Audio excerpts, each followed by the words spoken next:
অবশেষে বলিউডের আলোচিত তারকা দম্পতি ভিকি কৌশল ও ক্যাটরিনা কাইফের ঘর আলো করে এসেছে নতুন অতিথি। শুক্রবার সকালে ৪২ বছর বয়সে পুত্র সন্তানের জন্ম দিয়েছেন ক্যাটরিনা। ইনস্টাগ্রামে এক যৌথ বিবৃতিতে খবরটি জানিয়েছেন এই দুই তারকা।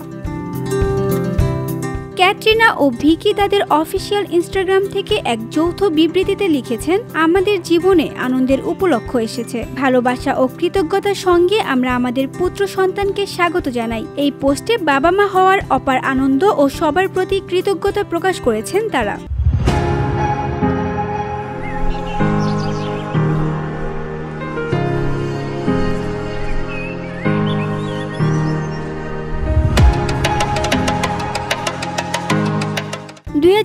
সালের ৯ ডিসেম্বর রাজস্থানের সিক্স সেন্সের ফোর্ট বারওয়ারায় রাজকীয় আয়োজনের মধ্য দিয়ে বিয়েতে বসেছিলেন এই দম্পতির। তারপর থেকে তাদের প্রেম, দাম্পত্য, ছুটির ছবি, একসঙ্গে উপস্থিতি সবকিছুই বারবার খবরের শিরোনাম হয়েছে। গত সেপ্টেম্বরে নিজেদের সামাজিক যোগাযোগ মাধ্যমে সুখবরটি জানিয়েছিলেন তারা বাবা মা হতে চলেছেন।